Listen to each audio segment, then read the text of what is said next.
Sunday Night Movie.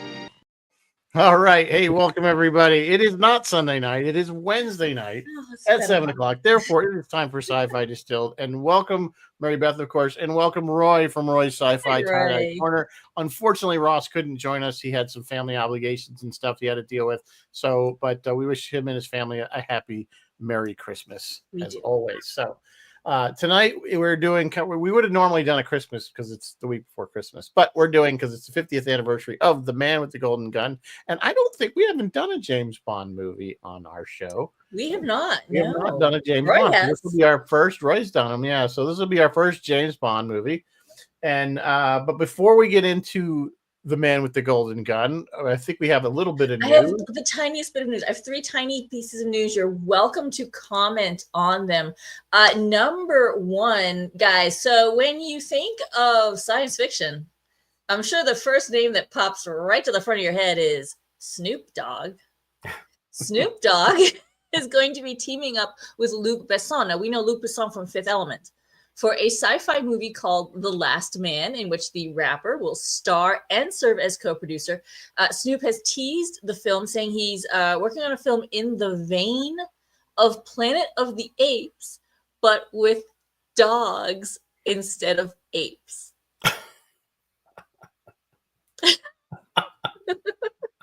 I don't know what to think. I'm kind of speechless on that one. Why? That's what first. This why comes to mind. That's what why. I usually like Luc Besson, but this one's making me nervous. So it's like the dogs have evolved, and they're more like sentient. werewolves, I don't know. I guess, or something. I don't know. Okay, next level. I'm not seeing it, but okay. Well, we'll see. I've seen. Hey, you know what? They have sharks and tornadoes. Why not? You know what? You're right. You're right. I'm sure it's going to be very creative and out there and, very fantasy. So yeah, I'm sure it'll be cool. Tomorrow is Thursday, of course. Tomorrow there are 2 things going on. One, James Gunn has promised us a new Superman teaser trailer tomorrow. The movie is due out July 11th. And it is starring David Corenswet as Superman. I wasn't familiar with David. I looked him up. He's got the look.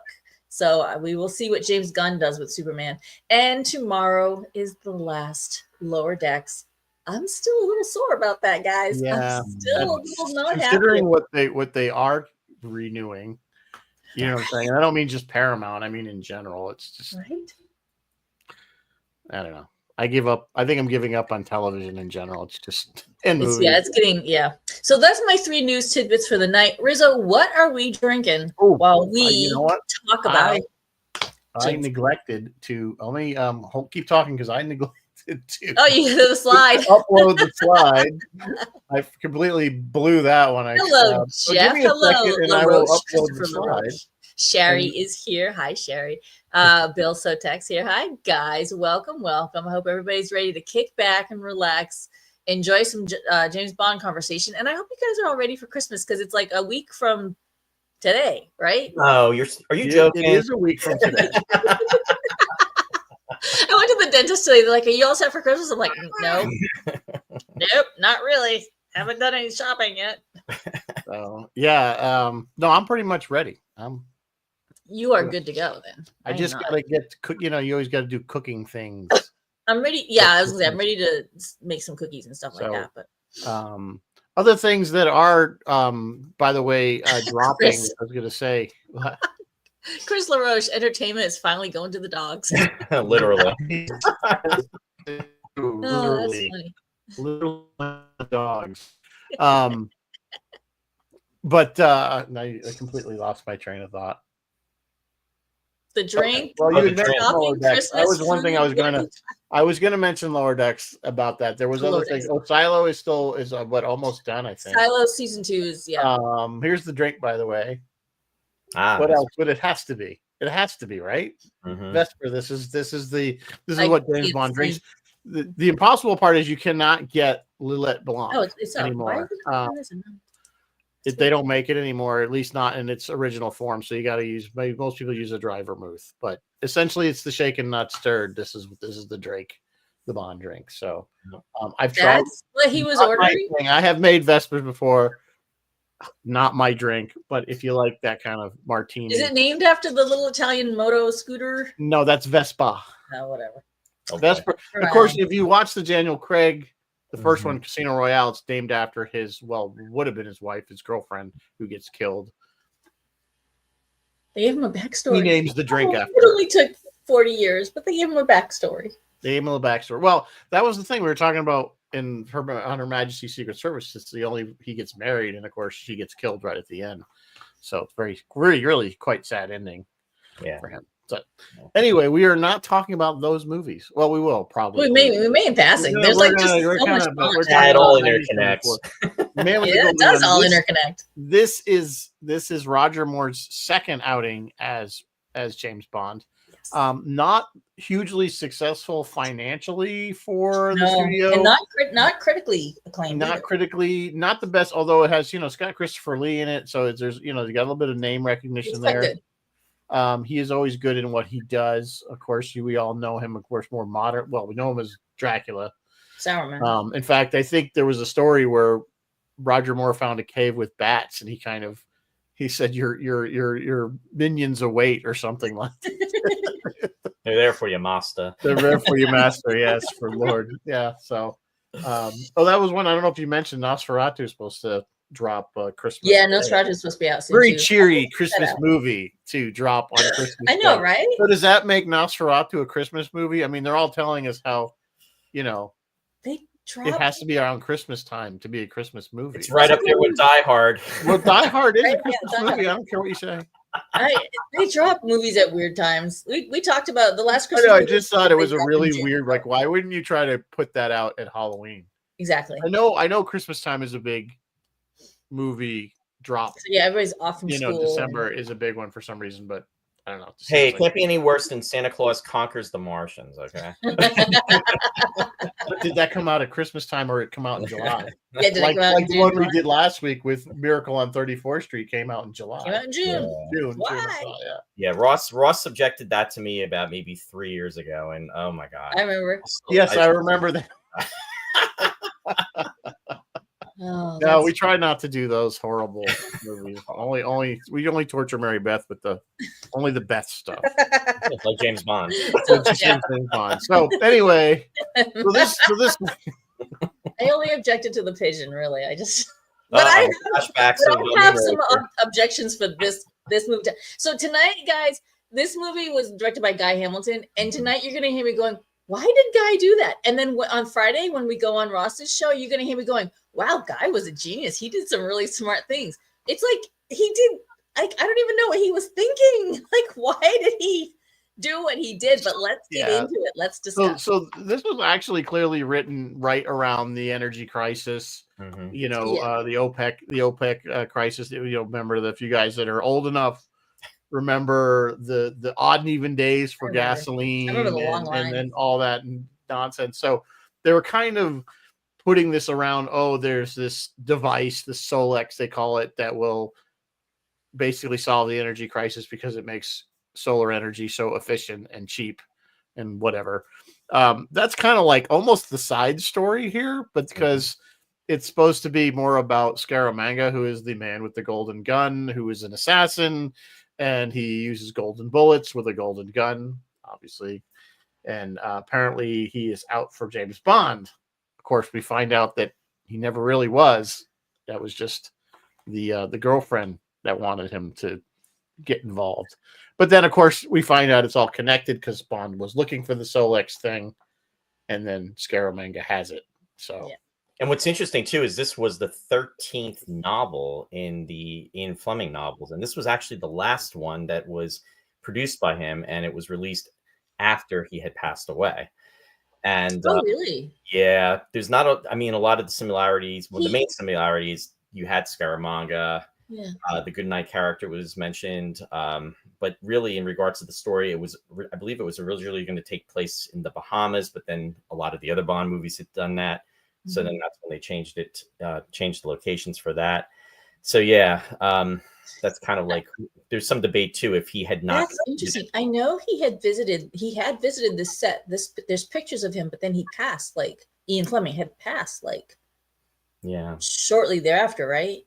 Well, originally too, they were looking to do this after You Only Live Twice, but then with the Vietnam War taking place and everything, then what happened with that caused a lot of retooling as far as deciding where it was going to go. Yeah, I think they wanted it set in Beirut, and then they decided not Beirut too. So yeah, interesting.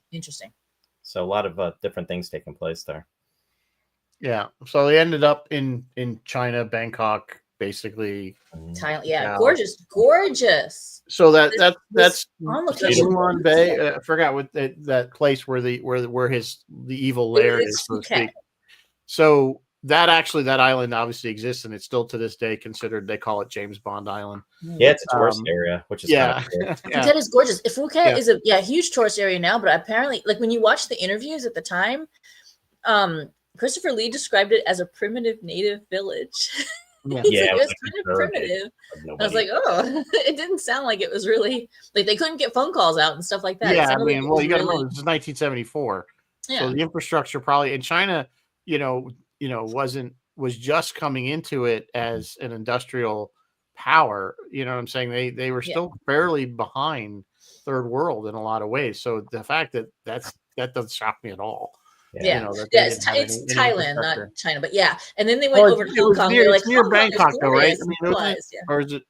It was near because originally weren't they in? But they were in Hong Kong. They had a couple. He said we're like 8 hours at the end. He says it's an 8-hour trip to Hong Kong. So I always thought they were near China, but or whatever it was, because they implied it where the actual location was might not be China, but they were supposed to be. They were in China for the movie. Their actual locations were Thailand, Hong Kong, and Macau. That's where they actually shot. But I mean, what in the movie he was supposed to be within Chinese waters, right? Island, I suppose. I guess that's where the Queen Elizabeth. Yeah, because remember when he's flying in at the end, when he's flying in on the seaplane, Roger Moore to the island, and they track him on radar, and they call Scaramanga, hey, there's a plane coming. That guy's got a red star on his little hat. He's Chinese regular. Wow. So, I mean, it's kind of the same with Goldfinger too. That was Red China too. Everything. China and Russia, just like they were the baddies for a long time. Anything that takes place in the 30s and 40s, it's always Nazis that are the bad guys. So during the Cold War, it was always communists. It's one vein or another, whether it's the Russians or it was China. So that was our. We always could make them the baddies. Nobody would ever be upset. Right. So, but so the basic plot is that it becomes almost a duel between. It does at the very end. The one thing I notice about this movie is it doesn't start with James Bond getting out of a situation that almost every other movie starts with before the actual and the gun, the barrel thing. They always have that one little clip or little bit in the beginning where he's already on another mission. Yeah, they originally did that in Goldfinger, which we will discuss on Friday. So it's usually like the hook to get everybody, into the whole Bond. Communism is a red. Yeah, right. What they do though is when he actually is fighting with that gangster, which was kind of interesting because they actually had this like Chicago gangster that they were utilizing, who in fact was in another James Bond movie. So they actually brought the actor back, which was kind of cool. But right at the end, when of course Scaramanga takes him out, then you see 007, and it's setting the pace for the tension, and then it goes immediately into that was one part I didn't like about this movie is they set up the end too much in the very first 2 minutes of the movie because it goes through the same fun house, if you will, that Bond eventually goes through. So it's like I thought it was kind of cheap. It was like, oh, we already did this. Yeah. I suppose, but the fun house was actually super clever in that how would a villain keep himself sharp? Like that was actually an original idea for a change. Oh, he would get Hervé Villechaize to lure these other. Well, I guess the guy was supposed to be an assassin himself, and so he was trying to pit himself against other assassins and see how he ranked, so that he was always the best. And of course, we find out that he has respect for James Bond as feeling that they were equals. Right. Yes. Remember, he said he originally had no reason to kill him. He didn't have a contract in him. He didn't want to kill him. It wasn't until Bond basically intervened in his plan to sell the Solex thing to the highest bidder that he felt they had to have their little challenge. So, which I thought was kind of funny. Like, he just kills High Fat, who's the guy that built all that. And then, like, oh yeah, I'm taking over now. Like, nobody gave a crap. He's in charge now because he killed. That's how it works. That's how business works. Chairman of the board. Yeah, that's how business works. Apparently, we're seeing that. Maybe who's in charge of? Maybe the guy that killed the United Healthcare guy. Maybe that's what his plan was. He kills him and he takes over. It doesn't work that way. Yeah. Anyway, so that was kind of the plot was kind of that's why I said the plot was kind of weird where they had this like parallel thing going on. And what was interesting too is with Nick Nack, who was Herb Velichez, who later on we would all know him from Fantasy Island. Right. That's what Jerry's saying. I wonder if it sparked the idea. Maybe. Who knows? Originally, he was supposed to be almost like I hate to use this, like almost like a mini-me. He was supposed to be like a mini Odd Job. And they were conceived potentially going to go in that direction, but then they decided not to. And this is one of the few times too where the villain, the henchman, so to speak, is kind of spared. I mean, he doesn't get killed in the very end. Yeah, he actually had his own motives and his own, which well, you don't know. He kept saying, he kept telling people, "Oh, if you kill him, I get all this." But I don't know if he really meant that or he was just that was part of his act. Yeah, I thought he had his own motive. Yeah, well, he could have. Remember, he could have killed Bond. He knocked him out, and he had the spear thing at that one point, and he could have killed him right there, and that would have been the end. So, of course, but as most Bond, we have to put them in an easily escapable situation. Hope everything goes to plan. I'm going to leave. I'm sure it'll all go to plan. Part of the reason why I love Austin Powers because when Seth Green is saying, "Let me just kill him," and then we do it together. I'll just go. I'm going to cause this trap. As we all know, there are many plot holes in these movies. Many. I'll tell you one of the silliest things I thought. I was rewatching it, and I'm like, it never really dawned on me until I was watching it this last pass. The whole scene where he's going to meet High Fat for dinner, and he gets in the car, and the other agent, the Asian agent, he's got those two nieces or whatever in his back. I mean, how ridiculous! First of all, Bond's getting a ride to like that's how Scaramanga would show up in an old Mercedes with two girls and he's like, "What is this? Like Uber of the 1970s?" Why? I'm like, why does he leave him? Do you remember what's his name? The guy with the two nieces. They leave James. Like they get in the car off. Yeah, he goes, "I'm going to drop this thing." That's what I'm saying. I'm going to drop the girls off and come back. They rescue him from all that, and then they pull away and they leave him there running. Does anybody know why that happens? So because they thought he was in the car. Because they like all the doors closed. But the two girls clearly turn and look. Well, they were saying that they were telling him that they were yelling, he's not in the car. Yeah. But then he had already run off and got in the boat. Because we had to have a boat chase. We had to have a boat chase. All right. I think Roy knows what I'm about to say, and I don't know. You guys can feel free to disagree. But I watched both of these movies. I've now seen Goldfinger and The Man with the Golden Gun. There's such a difference in tone. Sean's stuff is cheeky. It's fresh, but it stays with the gravitas that a spy would have. Why is Roger's stuff all a little slapsticky? Like, why is Roger's stuff all a little? I don't know. I think it's just. You got to remember, there's 10 years apart. It's the same director. It's still Cubby Broccoli. Yeah. I don't know why the change in tone, and a really super in this movie, a fabulous example why the slide whistle over what was an exceptional car stunt. Like, that was a fabulous car stunt. You don't see that car stunt. When he wrote Barry regretted that too, and when that was inserted, that was it was a mistake because it takes away the credibility. I mean, undermines. It does. Undermines. Yes. That stunt was incredible, and they tried to recreate it too at another point. And they couldn't. And they tried to do it on Mythbusters. Yeah, Mythbusters or something. Yeah, and they couldn't do it. They clearly did it. There was no CGI. They clearly and they did it on the first take. Yeah, Yeah, they had 8 cameras. It's good. Glad you brought that up because that was an amazing, and clearly AMC sponsored this movie because all the cars in it are AMC cars of that. Yeah, Sean gets the kick, the Aston Martin. Poor Roger gets the. Roger gets a horn. Was it a bumblebee or something? It used to be called or something like that. And then the hideous Matador that turns into a plane. Yeah. And if you want to talk about all of that, as far as the comedic end, I loathe the character of Sheriff J.W. I loathe. Guy Hamilton wanted him. He wanted him. In fact, he asked to have him written in where they actually brought him back. I know he was in the other movie. I get that. He was in the previous movie. I get that. Which I am not a fan of either.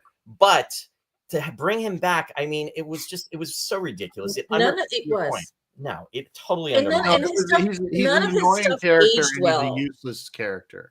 None of his stuff aged well because he's straight. Although Roger Moore has regretted a few things about the way Bond's interaction with women, but none of the sheriff stuff has aged well at all. It's straight up racist now. So it's just, you're right. To piggyback off what you just said about some of the stuff that Roger Moore did not like.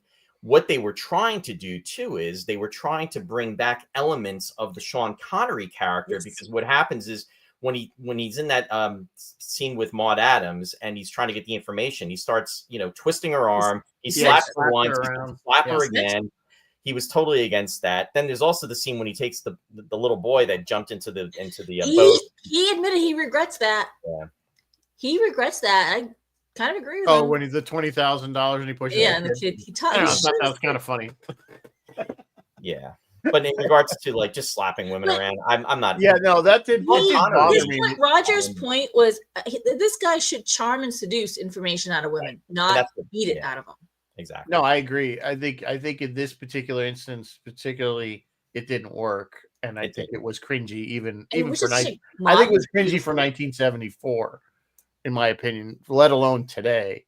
But you're right. That's not who the Bond, at least that I want to see. Right. You know what I'm saying? You want him to be this almost perfect person, where he just gets the girls, not because he forces effortlessly. himself. Yeah. Not because he forces himself, because he's just who he is. He's always had a certain arrogance where he just assumes that I'm going to walk into this room with this woman that's never met me and she's going to sleep with me because I am who I am, which is what happens. And, as the little, the 13-year-old, 12-year-old, whatever I was watching this thing, you're like, I want to be that guy. Well, here's the other thing too. I think if she had been more on the attack and was trying to take him down, and he was defending himself, then, maybe it would have worked. Fight, sure, you're right. But even as a kid, it's wrong. It was. Sure, but she was in that already. Yeah, that's what I'm trying to say, though. Even as a child watching this movie, any of them where they get abusive, like it did seem wrong. This movie did both girls dirty. Maude was beautiful. She had a great character, and her character arc, she was actually trying to kind of redeem herself. Poor Britt. Yeah. Britt is an agent. She's a 00 whatever. But they wrote. I don't think she's a 00. I don't know if she was a 00. She's an agent. She's something. Yeah, she's still an agent now. She should have had more credibility. That's the thing. So she was a bit ditzy. Yeah, they made her off a little ditzy. I would have liked to have seen her a little bit smarter. They tried a few things with her. She wasn't anything like Pussy Galore. Pussy Galore was smart and capable. But she got caught trying to just put the tracker in the car. So she was trying to do the right thing. Yeah, well, yeah. She was following Knick Knack. She didn't realize that Scaramanga was behind her. I get that. But then at the end when the place is blowing up and he's like, push the big red button, which we can all clearly see. Even in the wide shot, we can clearly see it. And she's like, this one? No. Yeah, that was kind of dumb. It was campy. It was very campy. And the fact that she triggered it with her butt. Yeah. But she wasn't Pussy Galore. Pussy Galore was smart and capable, and I don't know, man. I just would have liked to have seen it wasn't. You're right. No, I agree. And again, this isn't a difference in tone. Same director, same producer. Yep. Same source, written by the same guy. Why this difference in tone? Well, he has had. What was the one he had? Oh, it was in Diamonds Are Forever, which is not a good one.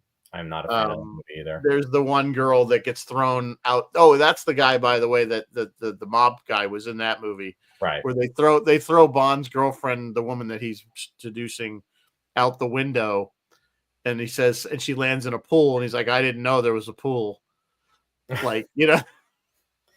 Now, that's the Bond movie with Jill St. John. She's in yes, that. correct. Connery came back. Connery came back after Lazenby. Right? Yeah, and he said you know. So then that's where you saw them. That's the mob guy that gets killed in the beginning of this. Is the mob guy that throws the girl out the window and has the line like, I didn't know there was the pool out there. Yeah. So Bill is wondering if the sheriff was the model for Buford T. Justice and Smoking the Bandit, or Boss Hogg. Yeah, I mean, it's all along that time frame. It's all along that. Well, let's see. Well, Smoking the Bandit was until 77, 77, something like that. So yeah, so this is much later. Chris feels that was Jackie Gleason. I mean, yeah. Come on. Chris is thinking we have to wait till Timothy Dalton before we get a serious Bond. Yeah, there was a change in tone by the 80s. That's for sure. A little silly. Hi, Bronson. Nice and to they meet got you, into the megalomaniac, I'm trying to take over the world theme from not from this movie, but when we get to Spy Who Loved Me, they started this. Well, I guess we kind of did it a little bit. Usually it was Spectre just holding the world. They didn't want to take over the world. They just wanted to hold the world hostage for money. Right. They're always at $1 million, you know. Which is why, which is why Goldfinger is more clever. He's doing something very smart. I agree. He's just trying to make himself richer. That's all he gives a crap about. Yeah. But when you get to Spy Who Loved Me, he's trying to like destroy the world so that he can remake it in his image or live. He wants to remake the world so it's like an Atlantis. Right. Whereas then with Moonraker, it's the same. Right. It's the same story. It's the same story. Because you know why? Because Spy Who Loved Me did so well, and then Star Wars came out, so we had to do the same movie again in space. Yeah, they needed space. Yeah. So we need to go to space. Clearly, how that all laid out. Because originally, at the end of the Spy Who Loved Me, it even says James Bond will return in For Your Eyes Only. Right. And what happened? Oh, does it really? Yeah, and then they delayed it because of everything with Star Wars. Because Spy Who Loved Me came out in '77. Then Moonraker came out in '79, which of course everybody was trying to cash in on Star Wars. And then what they did was For Your Eyes Only came out in '81. And Jeff Rubble says the girl that was thrown into the pool was Natalie Wood's sister. Lana Wood. Kind of ironic. Was it really Lana Wood? Because Natalie Wood drowned. Yeah. Wow. That was in '81. I know. I'm just saying it was kind of ironic. Yeah. You know, it's crazy talking about that. I had gone to see Time Bandits with Ross and Joe, and it was on a Sunday night. And I remember getting home, and it was in November of '81. Got home, and I heard about the news of Natalie Wood passing, and that always stuck with me. But I think Lana Wood, if I remember correctly, too, was in 2 James Bond movies. Oh, was she? Yeah, I think. Oh, fun, weird fact that I didn't know. Maybe you already knew this, Roy. Why did they do this? Because I was reading how they had a dub on Friday when we do Goldfinger. They had a dub. What's his name? Yes. They dubbed Bond girls. Like all the Bond girls, and I can tell you who did their voices if you give me a second. Yeah. No. Nikki Vanderzil. She voiced a bunch of the Bond girls. I don't know when they quit doing that, but they were dubbing all those girls. Why? They dubbed the Jill Masterson character. Yeah. Ursula Andress was dubbed. You could see that I can't think of the actress's name, but the one that was in whatchamacallit, From Russia with Love, that was in '63. So yeah, it's good point to bring up about that. They didn't like the original actress's voice for some reason. Yeah. I mean, it's done, and the problem is whenever they do it, it's usually obvious. It is super obvious. It's not ever done. We're going to talk about that on Friday because they actually did good for a change. Yeah, yeah, it wasn't very noticeable in Goldfinger. In Goldfinger, no, it wasn't. Yeah, yeah. Some of them did have heavy accents. What Bill's saying, yeah, it's true. Yeah, that could be. That could be. So, the other cool thing about this movie is usually. And thank you to Q. It's usually Bond who has a number of gadgets and things at his disposal. But this time it's Christopher Lee. It's the bad guy who has the cool gadget. That gun is actually kind of cool and clever. It is consisted of a cigarette lighter, a cigarette case, a fountain pen was the barrel, and a cufflink was the trigger. And they had, you know, a bunch of them for on set. But Christopher Lee in interviews is like, it was actually rather hard to kind of, because he was supposed to disassemble it and then reassemble it. He's like, it's actually kind of hard to reassemble, but it's a super clever idea. And I like it as a MacGuffin. You know, and I like that the baddie has the MacGuffin. I mean, they all have MacGuffins. I guess they all have lasers that are going to cut people in half, but you know what I mean. Lasers. Sharks, laser beams on their head. Laser beams on sharks. They had 3 of those guns, to your point. One was just a static model. The second one was the one that they could disassemble and reassemble. And then the third one actually shot like a cap off. Yeah, like made a bang or something. And then I read, too, which I thought was pretty interesting. Christopher Lee was going to go to the Tonight Show. And I guess he had it with him, and he was going to bring it, and they confiscated it in customs, supposedly. As a real weapon. Yeah. Did they get it back? I don't know. Somebody has a very someone has a very valuable golden golden pieces that may or may not be able to assemble. I thought that was pretty interesting. I don't know what that would go for at auction. Probably. Did you hear the ruby slippers? I think did we talk about this last week? $90 million for the ruby slippers from Wizard of Oz, and then you add in the fees. It was $32 million to the buyer had to pay for the auction fees after you had it. Can you imagine that? Can you imagine having that much disposable income that you could actually purchase something like that? Yeah, it'd be like a Jeff Bezos type person that's just or Elon or that's whoever. Who gets all that stuff. Peter Jackson. Stupid amount of money, yeah. They should have probably gone with the other slippers in this. So I'm guessing that wouldn't go for that kind of money. That's crazy. But I can't imagine. So the gun I always thought, although it was cool, I thought it was ergonomically horrible as a gun. It just it was not a good gun. Like it would like but be comfortable or something that somebody who was an expert shot. I do like the scene where he's in Marrakesh or something. No, he's not in. Is it Macau? He's in Beirut. No, he couldn't have been. Where he goes to the gun manufacturer trying to track down where the bullets came from. Right. He was clearly in somewhere in Asia because there was the mother. That's actually an example of Roger Moore being an excellent James Bond. He is awesome in that scene. He's just so chill about just turning that gun around. He's like, you're right. 1 inch. I'm pointing this at your groin. And he fires. And he's like, oh yeah, 1 inch too low. Yeah. He's amazing in that scene. That's what I want from my James Bond. I want that smooth kind of. But to me, the other one in Beirut, the scene where he goes and with the belly dancer, and I thought that whole thing, and her voice clearly was dubbed or something. It was just bad. She actually was French, so she may have had a very heavy accent. Yeah, but it didn't sound right to me. I don't know. Maybe it was just it was a bit off, and that was actually the last scene that they filmed for the movie.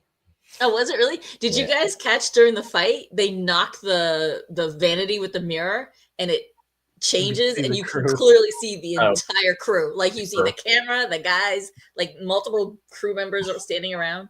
It was amazing. I was like, just that whole. I don't know why that scene didn't seem as good. It just seemed kind of. I don't know what it was like. Awkward to me. I don't know why it needed to be included. Quarters. You know what? We're so used to that type of fight scene too. It's funny what they do now. I mean, they've gone to such an extreme with all the type of fight scenes that they do now as compared to when you're watching the Roger Moore fight scenes or even the Sean Connery. He definitely was more the saint than Bond. As Chris is saying. I agree with that. It was a great show. And that's where it came from. Yeah. So Bill, I don't know if you realize this, but it says like 5 times some of them have heavy accents.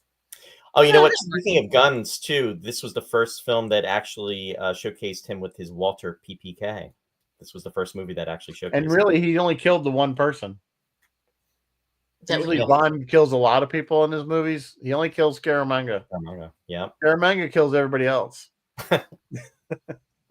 He did his dirty work. Which is usually, because usually Bond's, he's got a license to kill. And he does say that because there's that one thing. I thought he was a little, when they're having lunch at the end and he's kind of, and Scaramanga says, we're much alike. And Moore kind of gets more of a chip on his shoulder saying, I only kill killers. And I'm like, you've killed people Bond in general. Pretty liberally, Pretty liberally. Like you didn't really, ask the person, "Are you really? How many people have you killed?" And he's like, it's just kind of. It's fine, Bill. Yeah, I mean, we can. It seemed like he was like, I'm like, I think you're being a little bit too. What's the word I'm looking for? Just taking the high road a little too high. Yeah, yeah. We can score one for good night. She did technically knock that guy into the vat, I guess. Right. But you know what was sad though? Even with that though, they kind of made it like she messed up because he went into the the cooling unit. Yeah. Temperature, which I don't even think. Yeah. If that thing really was full of liquid helium or hydrogen or helium or whatever it was, he would have froze so instantly. I don't think it would have necessarily. Yeah, even matter. So if she wasn't an agent, what was she exactly? She was an agent, but she wasn't a 00. There's different. There's a hierarchy. 00 is licensed. There's a hierarchy. She was a minus. 00 is licensed to kill, and then there's just regular agents that don't have. Then they're just licensed to snoop around. Exactly. That's what she was. They can't just because Bond can kill anybody and nothing will ever happen to him. Right. And yet he did. Yeah. Okay. So she was not 007. What would be like 0014 and a half? I don't know. Wasn't a 00 status. I don't know what other. So what's 006? Like what? Does anybody know the hierarchy of this? Because now I'm curious. Like how does it work? Well, no. If you have a 00 before your number, you are like. Oh, so he was the 7th one who was allowed to kill people. Exactly. Okay. So they make reference in this movie to 008 or something because he's the one that got killed in Beirut. Right. That's right, with the golden bullet. That's right. That was in the belly button. Okay. They do make references to that's right. Yeah. Take me to the hotel? No, to the pharmacy. Yeah. Yeah, right. Kind of silly, but I guess that would actually kind of work because it was so. Was he looking for Ipecac or was he looking for laxative? He's looking for laxatives. That's what I get out of it. It was probably still in his stomach. He probably could have thrown it up. Yeah, he probably made himself throw it. Oh yeah, so maybe Ipecac. He probably could have thrown it up. Yeah, that's true. I mean, why wait till it goes through the whole system? Well, this is true. Good point. Especially we don't know that's pure gold. Would have had lead in it. That would have poisoned. Yeah. This brings me back to the Austin Powers thing where he thinks it's coffee. Drinking I love Austin Powers. President saying that Herb was living out of his car in L.A. Yeah, that is true. Yeah, this was his first real gig, and then of course done Fantasy Island. And then he got Fantasy Island after that, obviously, and so the plane boss. We all know him from. He was very. I mean, he kind of had like a side to him where he was pretty much, kind of like, not coming across. I guess he kind of rubbed Roger Moore in a wrong way. He's kind of a ladies' man and liked to talk about it. Yeah, so just kind of like skanky, I guess. From what that's not good. So he wasn't. So the proper Englishman really wasn't taking to the Frenchman. Yeah, where he was good friends with Christopher Lee, and interesting enough, they knew each other. Yeah, and Christopher Lee actually was a relation of Ian Fleming. Ian Fleming. They're Ian Fleming wanted him to be in the first Bond movie. Yes, because they were looking at Jack Palance. For this role for Scaramanga, which would have been an interesting choice. Yeah. Jack, well, he would have been a lot younger, so maybe. Yeah, he would have been a lot younger. But when Jack refused or couldn't do it or whatever, I don't know. Ian Fleming, I think it was Ian, who's like, look at Christopher. He could maybe do it. So I thought that was. What was Christopher? I think Christopher could have done Dr. No easily because the guy they got to play Dr. No wasn't even Asian. Yeah, it was Joseph Wiseman. God, they used to. But I think Christopher Lee could have pulled it off better. He always plays a good kind of bad guy. He just has that evil.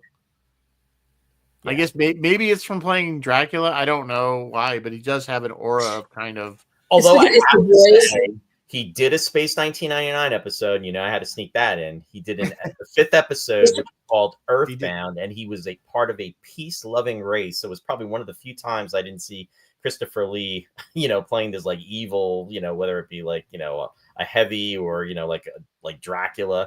He was just this really like mellow type of alien. Really? Saying, yeah. Now I need to go watch that because when I think of Christopher, because I think of him in older years, Sauerman. I was aware. Yeah. I was aware of that. So Chris Rose said he played. He played Manchu. Yeah. Twice. Twice. Yeah. So Hollywood did that all the time. They would cast this ethnic and well, they would almost always never cast an actual like Asian in an Asian role unless they were like a Japanese soldier, like like George Takei would always tell you that like when he got Sulu, it was like a big deal because all the other roles he got were just typical, very stereotype of their race, that they were either a soldier or something like that. So same thing with Nichelle, it was always if you were a black woman, you were a servant, that kind of thing. They never cast. But Martin's cranking out the info. He's reminding me that in Thunderball you see all the double O's. So now I need to go watch Thunderball to see them all. Robert Shaw, we talked about. We'll talk about that next week. No, that's Rush. Is that Rush? Friday. That's Rush with Love. Yeah, and Christopher Lee has played Sherlock Holmes twice. Bronson. So, because the movie before this, I think had what was really popular just before. I think was the blaxploitation type kind of films. And it was and then suddenly all the martial arts stuff kind of came popular, and so they went with that. You really want to talk about Live and Let Die? That one has some serious cringe in it. I am not a fan of that movie. I mean, I love Jane Seymour. Jane Seymour was. Yeah, 1973. It was the 70s. The only highlight of it is it's got Jane Seymour as a very young Jane. It's like her first movie. Yeah, and she's another one. It was the 70s. Nobody apparently knew any better. I don't know. It was Solitaire in that film. So glad we all survived it and have now gone on to because it's just the stereotypes that they just the tropes. It's just horrible. I mean, what they portray, it's just from New Orleans all the way to New York. It's just a mess. How come Bond as a British guy ends up in the United States so often? What's that? How come Bond as a British secret agent always ends up in the States? Like he ends up in the States so much. Like we're gonna see it on Friday in Goldfinger, and Goldfinger. We're trying to think what other movies he ends up in the States. He ends up in the States a couple times, I think. Let me see. That's well, Timothy Dalton in the second movie.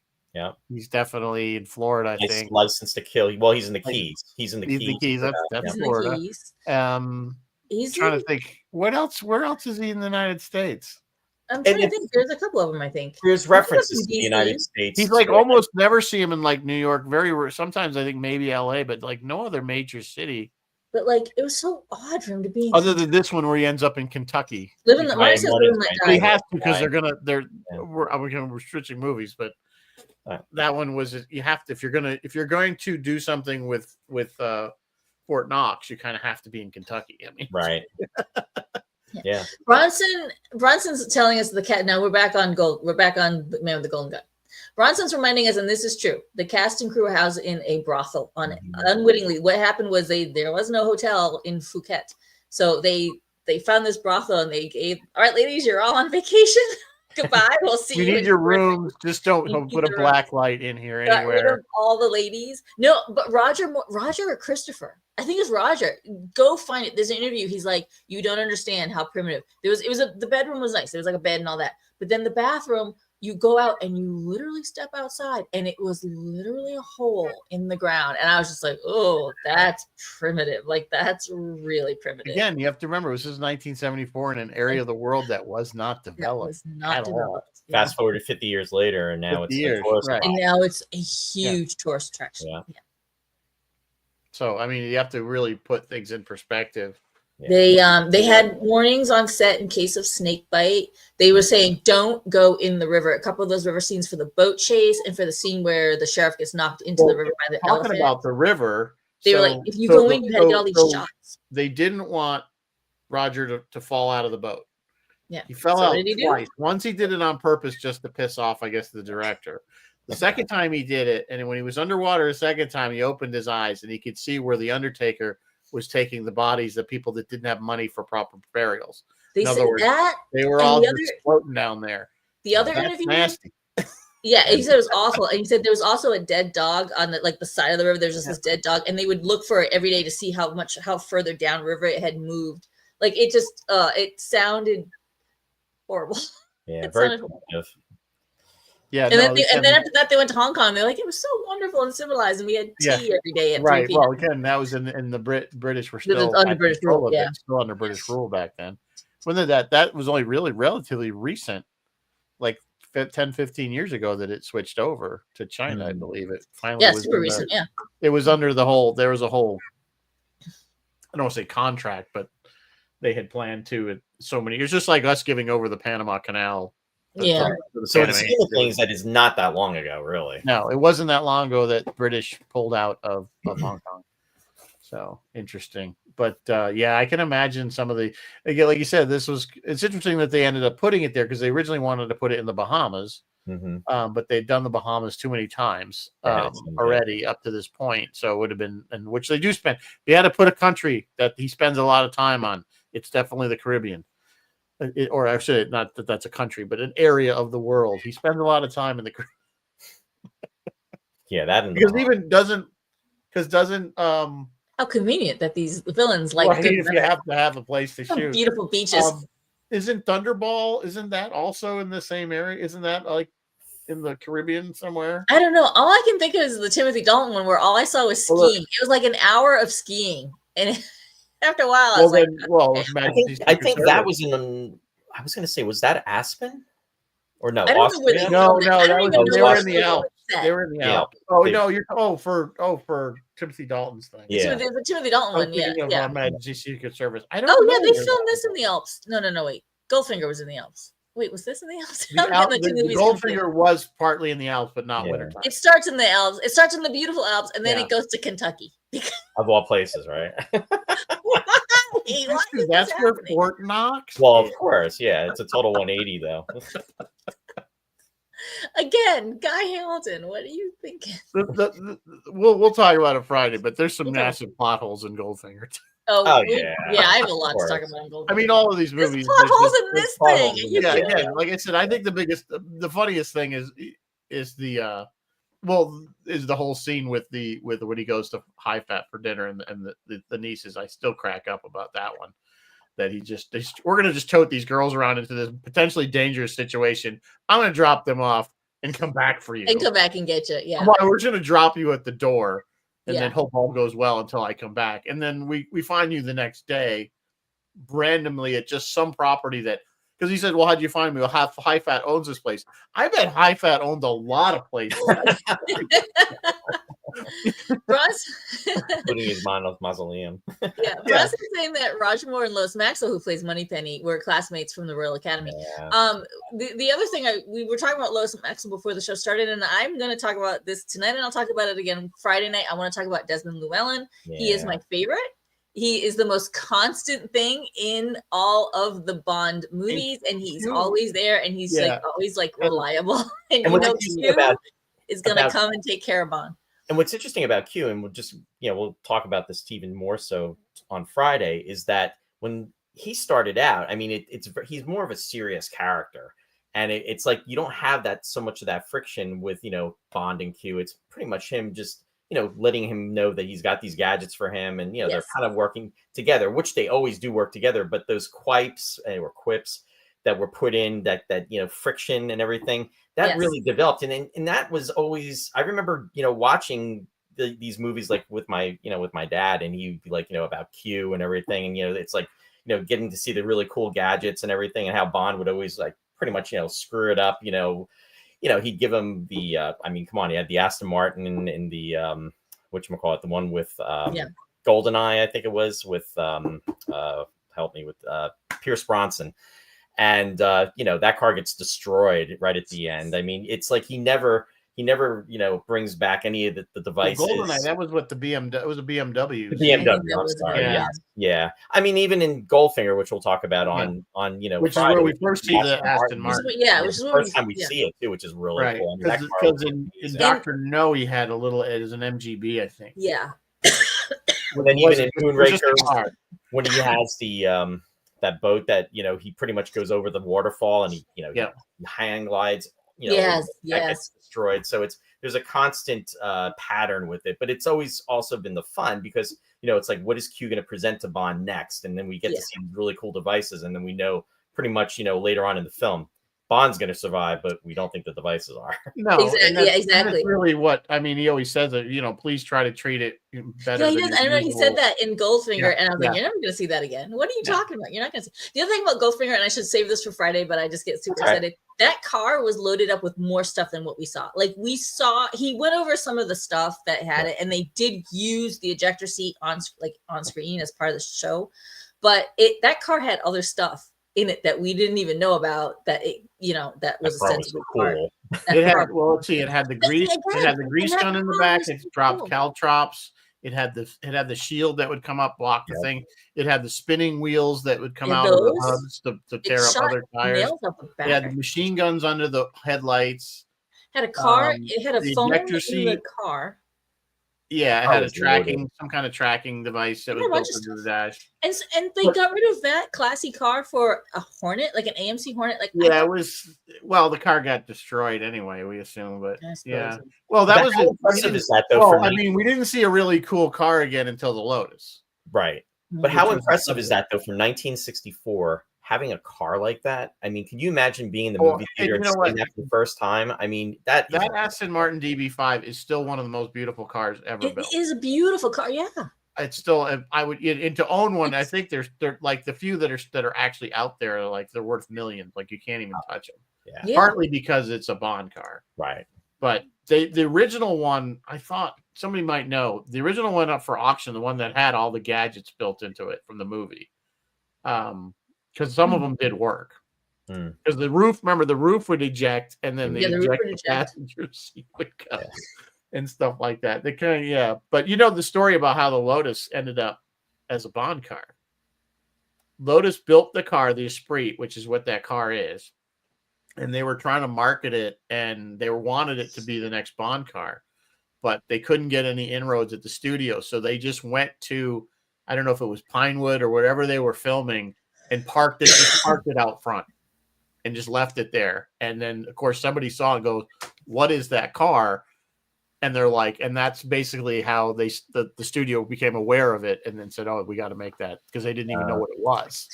So it was kind of it was Lotus's way of kind of being a little sneaky to get their car. But of course, we love the sub car. Bill is saying the car in Dr. No is a Sunbeam. Was it really a Sunbeam? That Sunbeam looks like a cheap version of an Aston Martin. It looks like an Aston Martin one. The one in Dr. No it's a British Roadster. I don't know what specific. Yes, Martin Corgi did make Corgi still makes models to this day, and they did make a model of that car when Goldfinger came out. Goldfinger had the first Mustang. Yeah, that's what she was driving. What's her name? Good night. When he was chasing her in the Alps, she was in a Mustang. Right. It didn't fit at all. It should not. I mean, the odds that there would be a Mustang in either Germany or Swiss Alps or wherever it was, it was pretty. That would have been pretty unusual that there would have been a Mustang. That was disgusting. And then to get tires for it in Europe, good luck. Because he tore up 2 of her tires. Yeah. We'll talk about that next week. We will talk about that on Friday. But so this movie, what you were saying, you're right. He didn't. We're just going back to Q Branch. He didn't really have any gadgets in this movie at all.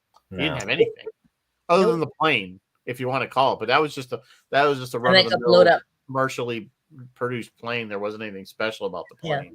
Yeah. So other than he had the tracker in it that he could track her.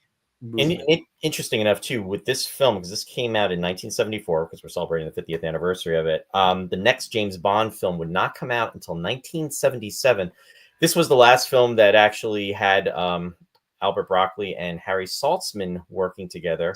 Yes, they had a falling out, didn't they? Yes, and he wound up selling his 50% of the rights to the studio, I believe. And they say they were already starting to kind of a little bit on this set on. Yeah, there was a good documentary about that, and I'd have to find it a while back about the whole Broccoli Saltzman years. But that kind of part of the reason why it took 3 years for the next James Bond movie to come out, because if you think about it, they were cranking them out pretty good. I mean, like 62 was Dr. No, 63 was From Russia with Love, 64 was Goldfinger, 65 was Thunderball, 67 was You Only Live Twice, 69 was On Her Majesty's Secret Service, 71 was Diamonds Are Forever, 73 was Live and Let Die.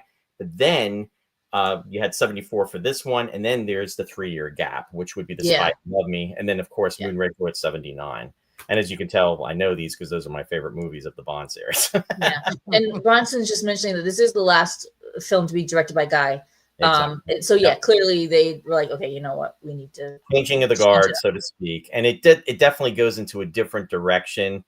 And I mean, I don't know about, we haven't really talked about this, but feelings, and we're digressing a little bit, but in regards to Spy Love Me, were you fans of that movie? Just out of curiosity. I liked it. I liked it as a kid. Yep. I mean, this, like we talked about, the sub. There's a lot of gadgetry in it. Yeah. The rocket launcher, taking out the helicopter, the whole submarine thing, the giant ship. I mean, basically the evil lair inside a super tanker.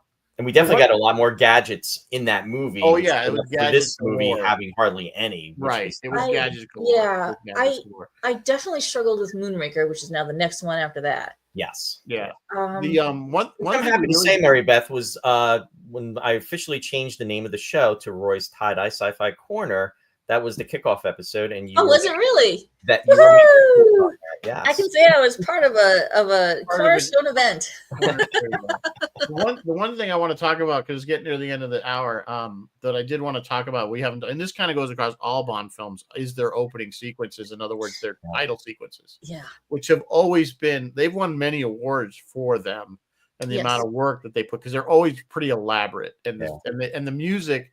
Each movie has a unique theme song, aside from the one. Yeah, we know that. Yeah. But like this one has, they're all, and some of them have been top of the charts. Shirley Bassey was Wings. And they always have like Goldfinger has. I can't think of somebody will know. Shirley Bassey. Yeah, I mean people that they get to do it, and they're always usually very good songs. Yeah, I mean, if you go right up into the 80s, they've had some really great stuff. So we can probably talk more about that. We definitely need to talk about that on Friday, because Goldfinger kind of kicked that off. I don't think Dr. No had that, but I don't think they had an opening. It had it was still more elaborate than any other movie, but it wasn't. You're right. Goldfinger had a bit.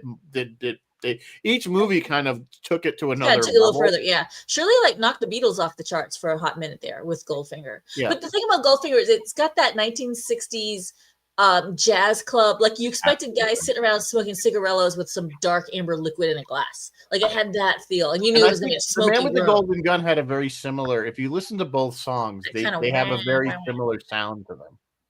And that was sung by Lulu, and who was in the movie To Sir with Love, and also sang the title song for that movie, which was with Sidney Poitier. That came out in 1967. Wait, what was Octopussy's song? See, a lot of the songs work the title into the song. Yes, they did. So Octopussy was. I don't think that particular theme song was popular. But View to Kill had what was that? Duran Duran. Your Eyes Only was Sheena Easton. That was she was, which was very popular at the time. Yeah, and it was a good song. You know what I'm saying? You remember it. You can hear it in your head. Same thing with Yeah, a lot of them you can still hear in your head. Hear in your head. So, like I said, I mean, Live and Let Die. Say what you say about the movie. The theme song, the Wings version of it is phenomenal. It was great. I'm more of a fan of that theme song than I am of the movie. Oh, absolutely. We won't even speak of the was it Guns N' Roses that redid it? Oh, did they really? I think so. Yeah. Oh yeah, that totally. But I'll take Wings. I'll take Wings over the McCartney Wings version. I don't know. I might be okay with Guns N' Roses. Yeah. So I just want to say they all did a really great job, usually with the theme songs. So and the opening credits, they pushed the envelope with the silhouettes of the naked women. Yeah, they really did. When we do Goldfinger, we gotta talk about what's her name laying there in gold, because that was a huge. Oh yeah, it was huge thing at the time, and to this day, it is an iconic scene in movie history. And speaking of which, about the openings, this was the last film that actually featured Bond in the very opening, where he comes out and he shoots his gun, where he's actually wearing a suit and tie. the subsequent movies would actually have him in a tuxedo. Tuxedo. Tuxedo. That's what I remember. When I think of that, I think of this tuxedo. Yeah. Well, we always said it's always that pivots. classic from Dr. No where he comes out and he lights a Different. cigarette, and he James Bond. I mean, that's what we all love. We want to hear him say it. So, all right. Well, it is. Yeah, we've been doing Mike Myers all night, Bronson. Yeah, it is. We've done Austin Powers. Pretty sure we've done it. We've done a little details. We've done the first one. So. I love the first one. The second one and the third one I can't. Really, I thought the second one was almost better than the first one. Really? No, I thought the jokes were funny. I thought it was funnier. There were so many direct nods. Like when you're watching these movies, you're just like, and the other thing, I mean, they're all based on Matt Helm, and the other thing, guys, and maybe only Rizzo's gonna get this. I don't know if any of you guys have VR devices or play, but there's a game called Walkabout Mini Golf, and it has these layers, like these villains layers, and they are 100% straight out of.